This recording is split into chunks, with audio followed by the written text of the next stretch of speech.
And once again, welcome to the world of paleoanthropology. I am your host, Seth Choggy, and today we will be doing another one of these new episodes that I'm going to be calling A Story of Us Shorts because they're going to only be around 10 minutes long. There'll be introductions to topics. We will, of course, delve deeper into these topics further on with articles, interviews, and other maybe even symposiums about these topics, but for now, I just want these quick little videos to be introductions to ideas, to get your mind thinking, to get the gears turning, and to make sure we're all kind of on the same page as we learn about the world of paleoanthropology. On the last episode, we learned what paleoanthropology was. If you missed that episode, I highly encourage you to check it out because it gives a good basic understanding of what we're doing and why I'm doing what I'm doing now.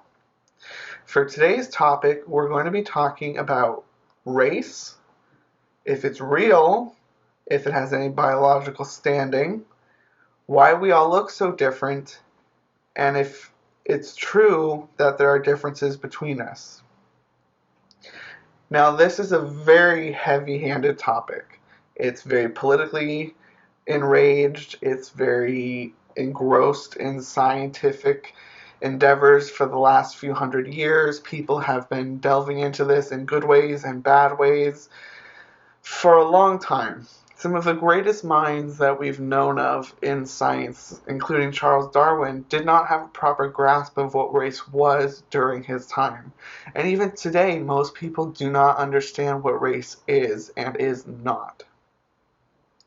Now, it's very important to understand what race is and what it's not, as I just said, because if we do not do that, then we cannot move forward with understanding how we fix these systemic problems that are caused by racism, which is a very real thing, whereas race itself is not. Now, I would like to start off by reading the statement from the American Anthropological Association of Biological Anthropology, and their statement reads thus: Race does not provide an accurate representation of human biological variation. It was never accurate in the past, and it remains inaccurate when referencing contemporary human populations. Humans are not divided biologically into distinct continental types or racial genetic clusters. Instead, the Western concept of race must be understood as a classification system that emerged from and in support of European colonialism, oppression, and discrimination. It thus does not have its roots in biological reality, but in policies of discrimination. So what does this mean? Now, of course, you can say you have a neighborhood, for example, and in this neighborhood you have white folks, you have African American people, you have people of other black descent, you have Hispanic people,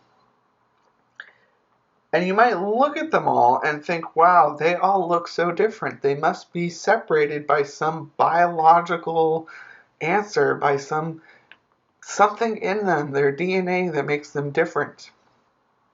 And this is where the idea of races comes from, because we look different, so we must be different. And of course, racism comes from the fear of different things. So we encounter problems with hate crimes and racism when it comes to people who look and act different and have different cultures because they're simply not like us. And that is a huge problem that we face around the world today that lessons like this will hopefully help alleviate in the future. So why does your friend from Uganda look different than your friend from England? Well, there's a lot of reasons for this, but they're not the ones that you would think. It's not because one of them is Caucasian and one of them is African. It is because of where they live. For the reason that humans look different is based on regionality and the niches that they form in order to survive in the environments that they find themselves in. So what does that mean? Well, According to Dr. Nina Jablonski, who has been supported strongly by the Leakey Foundation, she has discovered that there is a correlation between where people live near the equator and their skin tone. People closer to the equator have a darker skin tone versus people farther away from the equator. And the reason for this is because those people closer to the equator are exposed more to the sun's radiation and other rays that the sun sends out, because that is where the sun hits the most on the earth. And so a darker complexion helps protect the skin, protects us from things such as melanoma and other cancers. Whereas in other parts of the world where the sun has less of an effect because of the tilt of the earth, people have lighter tones because they don't need as much protection, they don't need as much melanin to protect themselves from the violent rays of the sun. And that's where we see the difference. It's not because they are smarter or because they're more agile. In fact, there are no differences biologically between people. Differences arise in culture, in the way they're raised, and where they come from. Not because of where or how they were born, who their parents were, who their ancestors were. We as a human race are all one race. There are no races. Race does not exist. Human biological variation exists, but it is a wide range that accepts all sorts of variation within the human morphological basis, or the way the body's shaped, functions, and works. But those things are not enough to define different races. When you think of different races, there would have to be a difference in the way people could interbreed with each other. It wouldn't work the same way. But of course, as we know, any human can have intercourse with another human, and if the parts line up, they will have a baby.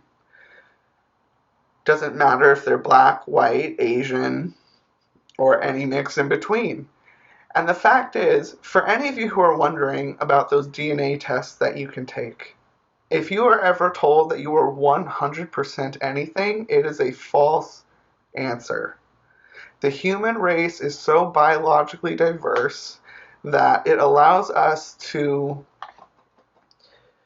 be so diverse, but still our DNA is so closely related to each other that there is no biological difference. Everything is phenotypically displayed by the ways in which we are raised and where we come from. Now, of course, racism is a different aspect, and racism is real, because racism is based on the false pretexts of what race is. For people who do not understand what race is, it is very easy to become racist, as anything that is different to them makes it a challenge for them to understand, and it makes it hard for them to deal with what is at hand. Of course, we all know that humans and chimpanzees share about 97 to 98% of our DNA. And we know how different we are from chimpanzees. Of course, we have many similarities, which we can go into on a different video, as they are our closest living ape relatives, them and bonobos. But that 2% makes such a drastic difference that we have completely different species, not races, species.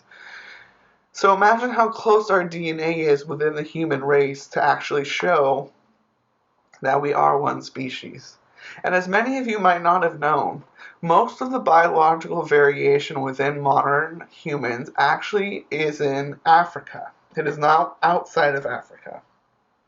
Meaning, within the continent, there are more diverse populations, i.e. more groups of people who have their own distinct cultures, identities, and biological markers than anywhere else in the world, because they have been in Africa the longest and have been evolving and developing in their own ways longer than other places in the world, which of course lends to the idea that we did indeed come from Africa. But rewinding back to why we all look different but are the same, if you're living in an area that has a high level of sun, you're going to need protection versus a cold, high altitude climate where the sun pierces through the atmosphere differently. Your skin tones are going to be different. You're going to have different variations. You're going to have different abilities. And by abilities, I mean proteins that enable enzymes to be created that allow us, for example, to breathe at higher altitudes, such as we've seen in certain alleles in Denisovans from Tibet. And it's very interesting to see what these differences are, but it's crucially important to understand that they don't make us different races. Race does not exist. Let me say that again. Race does not exist. There is one race, and it is the human race. There's no arguing with this. There is no evidence, there is nothing that goes against this in a strong enough way to support any sort of idea that there's differences between human biological populations. We are the same. We are equal. We deserve to be equal amongst each other. And of course, once again, this was just a brief video introduction on why people look different from across the world. And again, to summarize, it just depends on where you're from, what you're doing, and who your ancestors were. But it doesn't make you different. You are a human being, just like your neighbor, just like your neighbor's neighbor, just like your great-grandparent. We're all human beings. We all belong here, and we all share common ancestry. I think that about sums it up for this video. I hope it was educational. The next video is going to be coming up in about a week or so, maybe less. If you like this, please share and subscribe. I'll, of course, be continuing the longer episodes of The Story of Us, where we continue our video series. I've got another symposium coming in the works about deliberate burial within hominins, starting with Homo naledi and ending with anatomically modern humans. I've got a lot planned and a lot going on, so stay tuned. And of course, if you'd like to listen to this on Apple Podcasts, it's $1.99 a month. The price just lowered. You get a 3-day free trial, and you can get access to all the podcasts and more. So please head over there. The link will be in the show notes, as well as a map that shows the different distribution of skin tones around the world based on where people are near the equator. Thank you all for watching. I hope you enjoyed. Have a great day, and remember, never stop learning. Thank you for adventuring with us into the human past. If you've enjoyed this video, check out our website at www.worldofpaleoanthropology.org and find us on Facebook, Twitter, and Instagram.